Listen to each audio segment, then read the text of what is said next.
Sari. Oh, Sari. Oh, ini yang sakit siapa ya, Mbak? Ibu ini. Oh, ibu. Ibu namanya siapa ya, Mbak, kalau saya boleh tahu? Bu Dina. Ibu Dina. Mbak asalnya dari mana, Mbak? Dari Jakarta, Mbak. Oh, dari Jakarta. Kalau saya boleh tahu, ibu lahirnya kapan ya, Mbak? Ibu lahirnya berapa? 2 Juni 1960 deh kalau nggak salah. Gitu. Ya.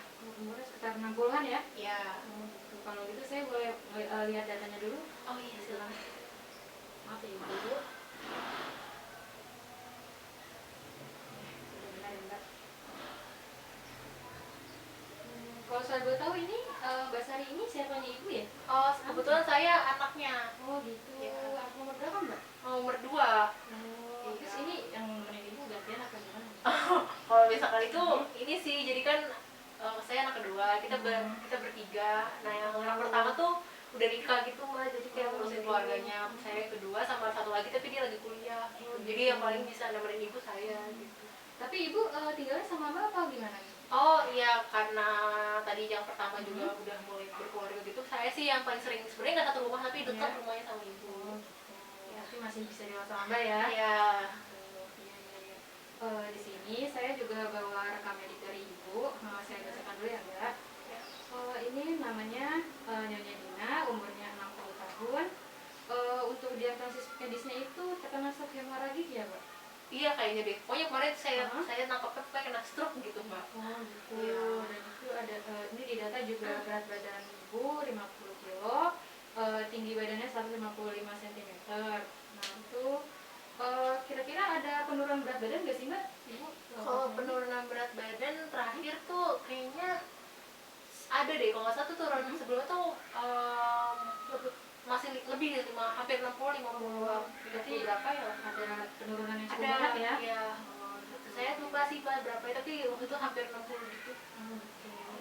Iya, Mbak, terus saya juga dari data ini kan juga IMT Ibu itu 20,8 termasuk normal. Kira Mbak tahu nggak sih IMT itu apa? Nggak tahu banget sih, tapi kayak sering denger gitu sih, Mbak. Iya, IMT itu jadi bisa mengetahui nilai gizi Ibu dari berat badan dan juga tinggi badan Ibu. Nah, itu masih termasuk normal, jadi bagus ya, Mbak. Kemudian kalau saya boleh tahu itu Ibu ada penyakit bawaan nggak ya, Mbak? Penyakit bawaan sebenarnya kurang tahu sih ya untuk penyakit bawaan. Kayaknya sih nggak ada, Mbak. Soalnya nggak baru-baru ini, maksudnya kayak sebelumnya tuh emang kayak ada keluhannya itu ya tiba-tiba agak susah gerak gitu. Nah, tapi baru kemarin banget yang sampai benar-benar gak bisa gerak itu akhirnya kita bawa rumah sakit gitu. Oh gitu. Iya, di sini juga ada dari data lab juga Ibu LDL atau kolesterolnya tuh tinggi, Mbak. Jadi dia bisa ngaruhin sama penyakit Ibu juga ini yang stroke ini gitu. Kemudian untuk tekanan darahnya juga cukup tinggi ya, Mbak, Ibu? Iya deh, kalau nggak salah kemarin ada pas saya kalau nggak salah baca ya Mbak, kemarin tuh 200 per 120 ke 130 gitu. Ya emang tinggi sih kemarin buat tekanan darahnya Ibu. Iya, ini juga saya pegang rekam medis Gitu. juga gitu. Ya. Terus kalau saya boleh tahu kebiasaan makan Ibu tuh apa ya, Mbak? Oh, kebiasaan Ibu tuh suka banget ini Mbak, apa namanya?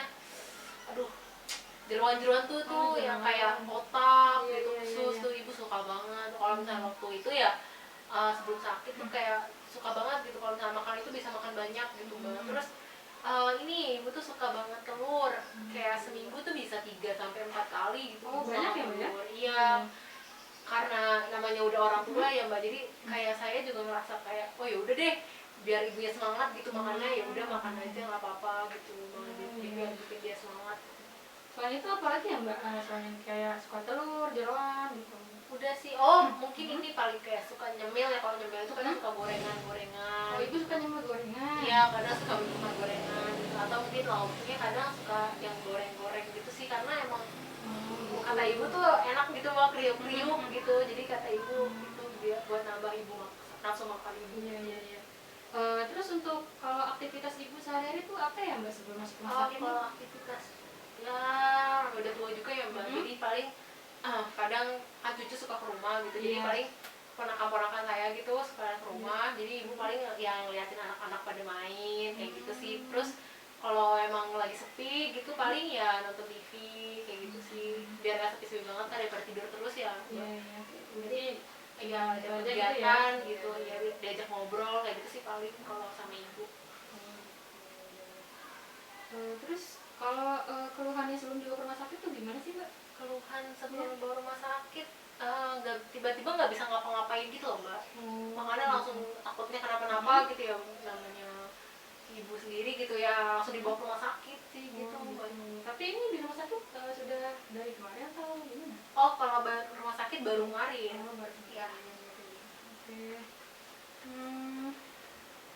Kemudian saya di sini sebagai ahli gizi ingin menyampaikan konseling Mbak mengenai asupan makan yang akan ibu berikan ke ibu. Itu jadi ibu kan di sini terkena penyakit stroke ya Mbak. Jadi harus diberi makanan yang cair gitu, atau lunak ya. Terus kalau jadi kan ibu apa ada keluhan susah menelan atau gimana Mbak? Susah menelan, saya nggak terlalu itu ya mbak, kurang ngerti juga sih sebenarnya, tapi kayaknya emang kayak keluar susah gitu, keluar lagi gitu loh. Makanya kayaknya kemarin ada yang datang juga kemarin sempat dikasih makannya itu emang makanan cair gitu. Gitu. Berarti untuk kemarin makannya dikasih makan cair ya Mbak? Iya kemarin dikasihnya makan cair. Itu berupa apa ya Mbak? Apa sempat melihatnya? Aduh saya nggak ngerti ya mbak, kemarin yang ngasih kayaknya itunya perawatnya deh. Iya. Pokoknya kayaknya itu pas saya baca baca itu 2 kali 60 cc deh kalau nggak salah. Itu berarti untuk makanan cair ya Mbak? Iya. Kalau gitu saya mau menghitung yang kemarin ibu makan. Yang kemarin diberikan. Sembari saya menghitung ini ibu bisa Mbak bisa melihat penyalita tentang stroke. Oh iya. Bisa dibaca ya? Iya baik. Sebentar ya Mbak. Mulai tuh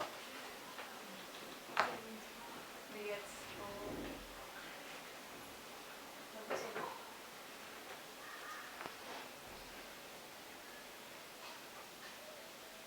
tuh nggak boleh tuh bu makan lagi boleh. Oh nih ayam ya.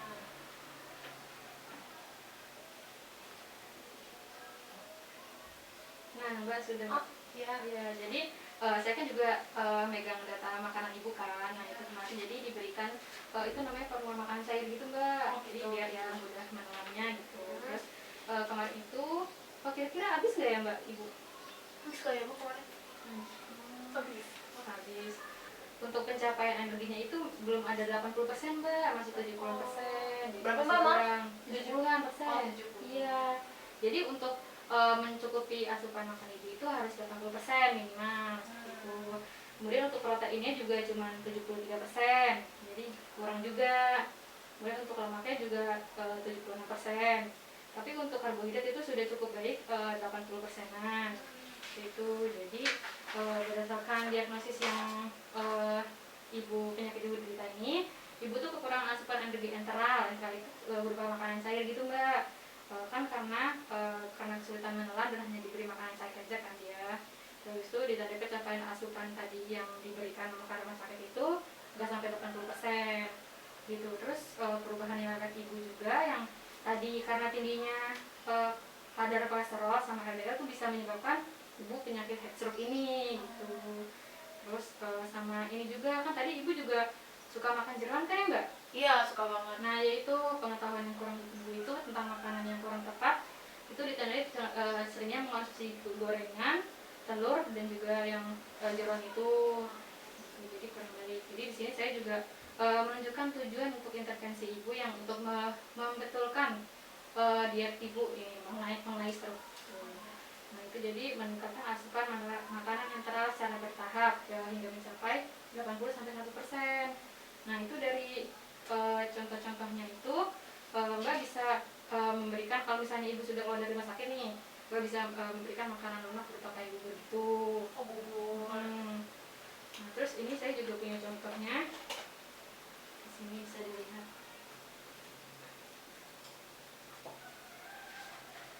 Nah karena ibu sulit menelan itu, jadi bisa diberikan kayak bubur encer gini Mbak. Ya, kemudian untuk contoh-contohnya juga itu kayak tahu kukus gitu yang buat dimakan sama ibu gitu. Kemudian untuk ibu sebaiknya dikurangi makan makanan yang berlemak ya Mbak.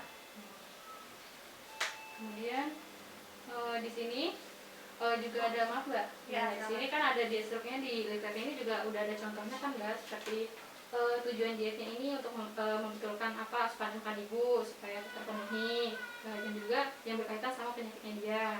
Terus di sini juga ada makanan yang dianjurkan yang juga tidak dianjurkan, jadi sebaiknya ibu mengikuti yang ada di anjuran ini gitu.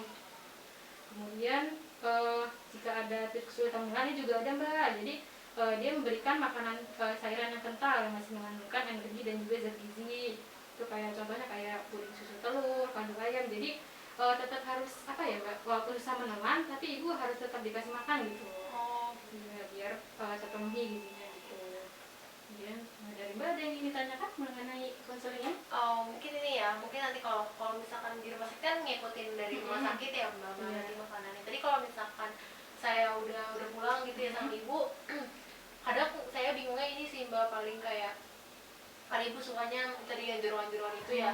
Nah kadang susah gitu makannya kalau nggak pakai kayak gitu, makanya kayak saya juga mau ngasih makan, maksudnya kayak yang buat dimakan gitu, daripada nggak dimakan mendingan ya udah deh nggak apa-apa gitu jeroan daripada ibunya nggak makan gitu. Itu baiknya gimana ya Mbak? Ini Mbak bisa kayak dimodif gitu, misalnya kan jeroan kan bisa diolah jadi kayak makanan yang lunak. Nah itu bisa diolah kayak di blender atau di apa, nanti ibu tetap dimakan gitu, tapi jangan juga dibatasi konsumsinya. Berarti jangan saya nggak apa-apa tapi jangan banyak. Ya seperti itu ya. Kemudian ada lagi Mbak yang ditanyakan? Udah sih kayaknya. Ya, nah ini kan karena lagi di rumah sakit, karena saya nanti akan menganjurkan juga pemberian makan yang sesuai sama diet seperti ini. Kemudian saya di sini akan mengisi filter dulu ya Mbak. Iya.